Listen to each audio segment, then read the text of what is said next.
Hello YouTube, this is Kaito JR here, and I'm here to do another Ajin discussion video, this time discussing about the Ford security building. So here I'm going to talk about pretty much the infrastructure of all the Ford security building, all the floors, like floor 1 to floor 26. Yeah, there are 26 floors in the entirety of the Ford security building.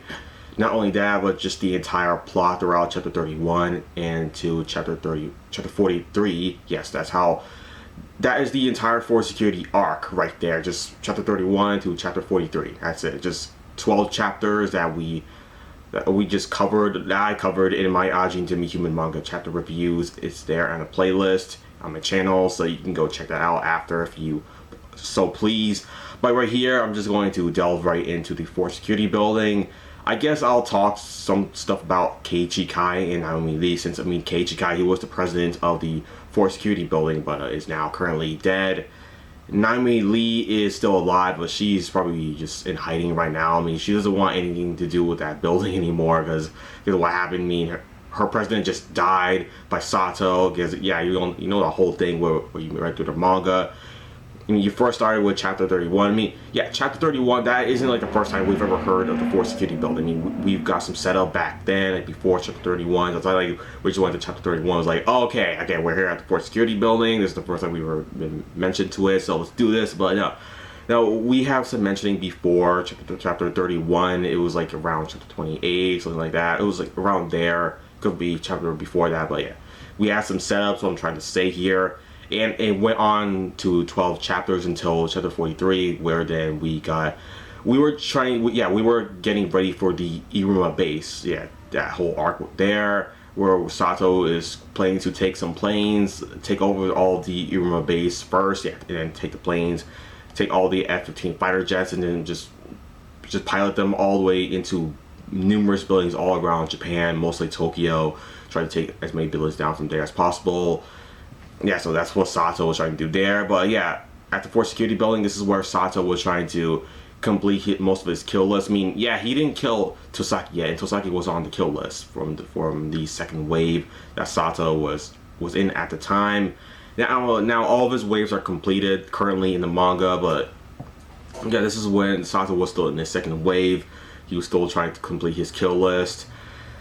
And yes, he got most of the people dead on the kill list. Of course, he didn't do it all by himself. He had the help of Tanaka, Takahashi, and Gen, and Okoyama, and they all helped Sato as well. This was a huge. This one right here was a huge project for Sato to complete the Ford security building, to kill Keiichi Kai and Naomi Lee. First, they had to get Masumi Okoyama inside of the building first, as their super agent. Well, not really. They just need to get him in there. They already had kind of a sleeper agent. It was this guy named.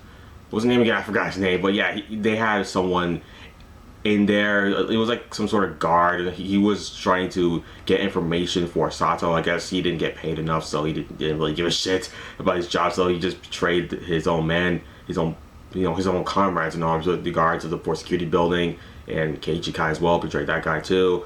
Yeah, to give information to Sato on what they need to know about the Ford security building, and also get Okoyama in there as well into the, it was the security server room. I think it was the 14th floor. Yeah, that was where Okoyama needed to get into in order to have complete control over all the, all the cameras, pretty much all the electronics throughout the Ford security building. That's what Okoyama needed to do. Well, mostly the cameras, and also the locked doors as well. Yeah, Okoyama had control over that as well.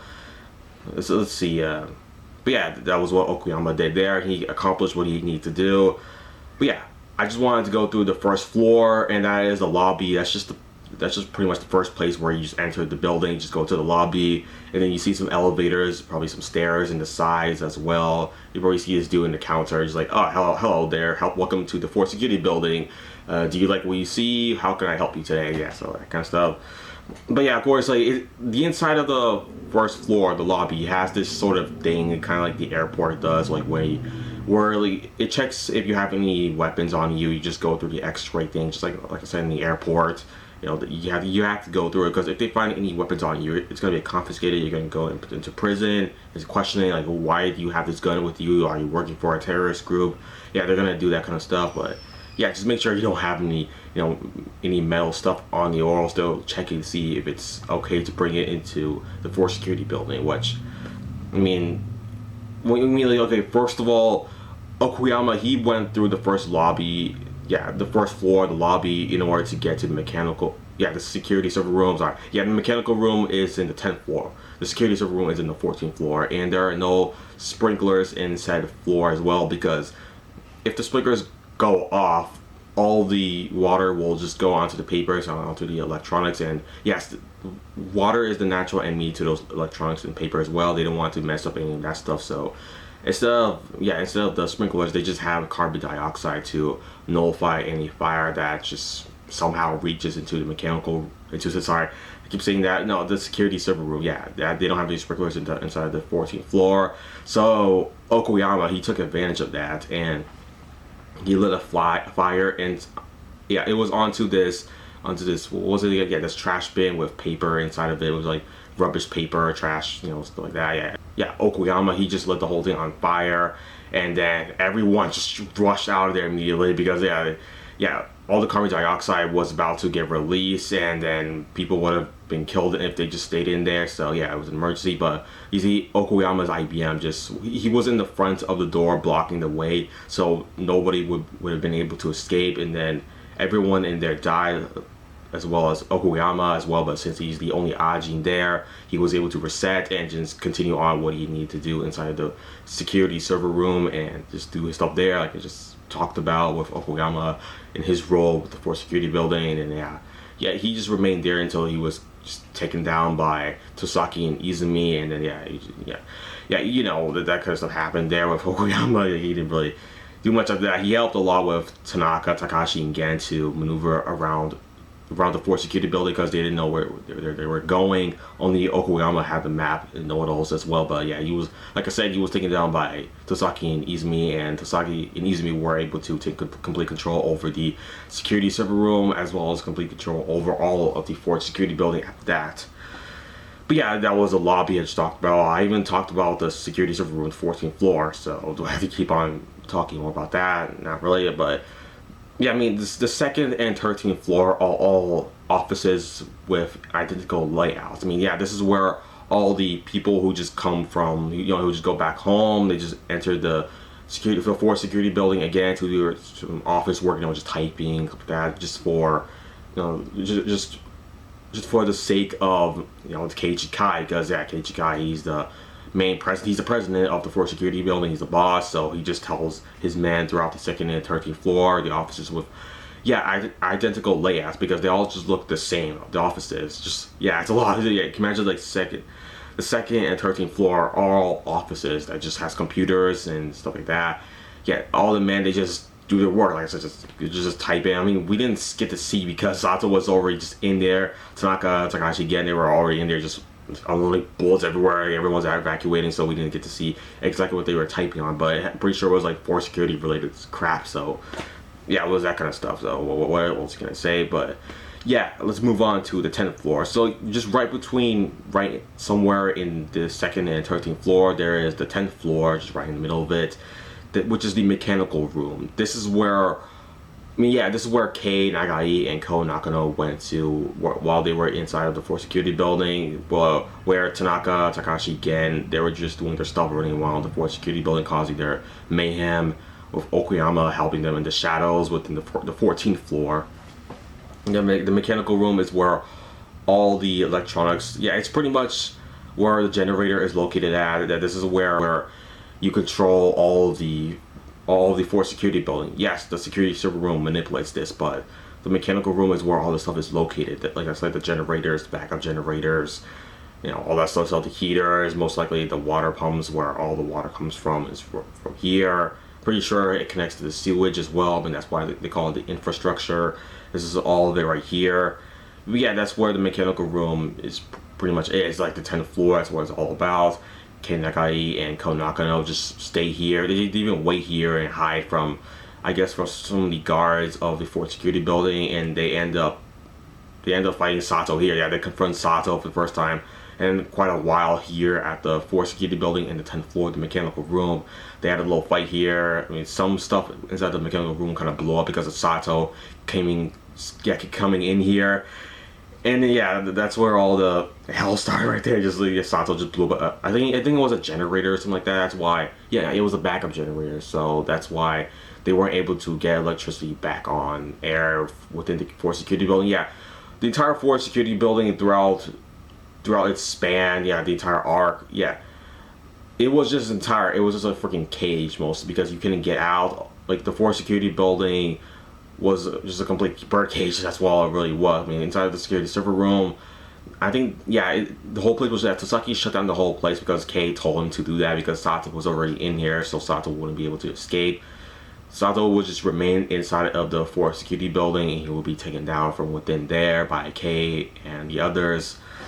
Yeah, so that's kind of what happened with the mechanical room right there and all the 4th security building in general. But yeah, let's move on to the 15th floor now. Yeah, so this floor is the floor that Naomi Lee is at with Tosaki, right? Yeah, it was at chapter 31 where Tosaki went to the 4th security building the first time, where, yeah, they went to, and yeah, pretty much this floor is pretty much the exclusive floor for Keiichi Kai.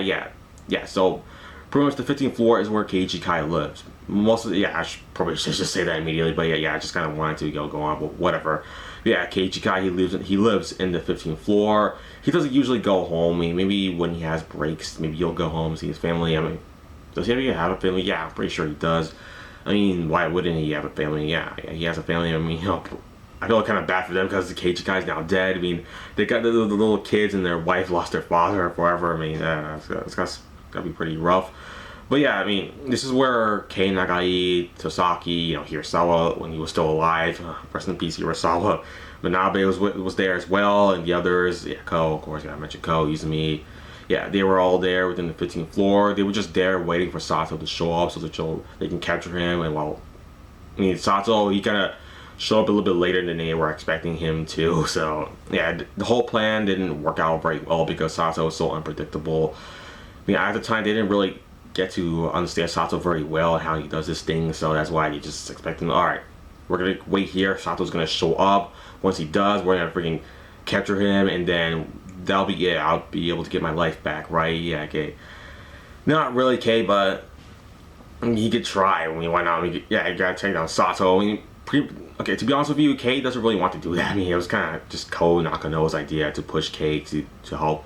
To help Ko to take on Sato because he doesn't want Sato to just go around and do his terrorism. Kei doesn't give a shit. But yeah, like I said, Ko is just kind of pushing Kei to do all this stuff.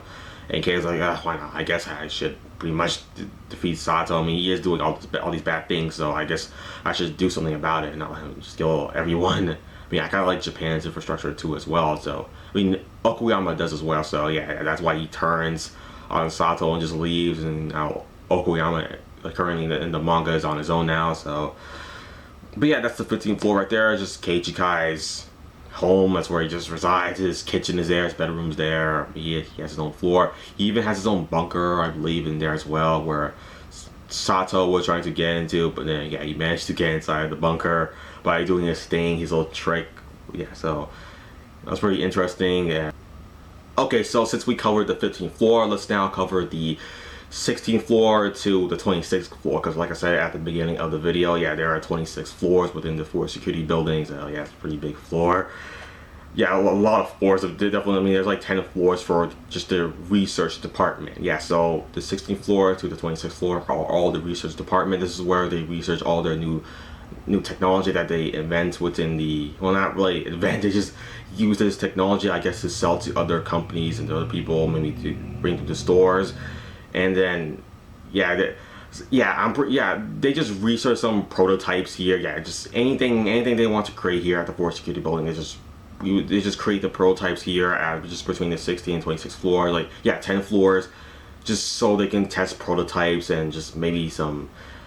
What was it? Yeah, I think one time the 4th security building at Keiichi Kai, we used Tanaka as well to test some, I guess, the ballistic vests. So yeah, I guess they create ballistic vests there as well. I mean, they even put one on Tanaka. Yeah, I'm pretty sure it was a vest. It was something they put on Tanaka, which is why they call the it was the Ajin committee, something, yeah, within the Ministry of Health, Labor and Welfare. They contacted the cabinet minister from there, and they asked them if they could buy Tanaka just for a while, just so they can test some stuff on an Ajin like Tanaka, because yeah, Tanaka, he's a really valuable test subject, and they can't afford to lose him, which they ended up doing. I mean, they only had Tanaka for like 10 years straight until Sato broke him out, which, yeah, Tanaka is still thankful for Sato for doing that to him. I mean, I wouldn't be, because it was like 10 long years of hell that Tanaka had to go through just like that, but he'd be treated like a guinea pig pretty much. Yeah, I mean, that's what Sato did for him, and Tanaka was experimented on just by another company, which was this time being the Force Security Building. They tested some prototypes like ballistic vests on him, which I'm pretty sure that's what it was. I mean, it could have been that and other stuff too as well. I mean, Tanaka was treated really cruelly for the past 10 years, so by different companies alike. So I'm kind of surprised that he actually switched sides to Izumi Shimamura after that, because of what Japan did. I mean, you think he would just stay with Sato, and then you just, everyone just dead, but no, he didn't. He just decided to switch with Izumi, which I think that maybe that's a better decision, because I mean, yeah, he can't just stay mad at humanity forever. I mean, mostly all of Japan. I mean, he has to just forgive and forget. I mean, that's the most adult way to do things, not just like stay grudged. You just have this grudge against humanity, mostly Japan forever. I mean, you can't just do that. So yeah, he just switched sides with Izumi, and then he's not fighting against Sato, which is pretty cool. I mean, that just makes Tanaka a main character now, a very important one now, since he's part of the good guys' side, as far as they're supposed to be the good guys. I mean, yeah, I mean, Kei, not really. He's kind of an anti-hero. I mean, he's kind of like that character. The main character doesn't really care about others. He just wants to do things himself. But yeah, like I said, Ko is kind of pushing him to fight against Sato. I mean, I guess a little bit for his own reasons as well, but mostly just Ko. But yeah, that's the research department throughout the Force Security Building. Just like I said, the 16th floor to the 26th floor. Yeah, but yeah, that's pretty much all the floors I cover within the Force Security Building. So yeah, that's I think that's pretty much all I have to talk about here. But yeah. All right, so that's the end of the discussion video, everybody. Make sure you all comment down in the comment section below if you have anything you want to say. Well, that's it for the video, everybody. Thanks for watching, and bye.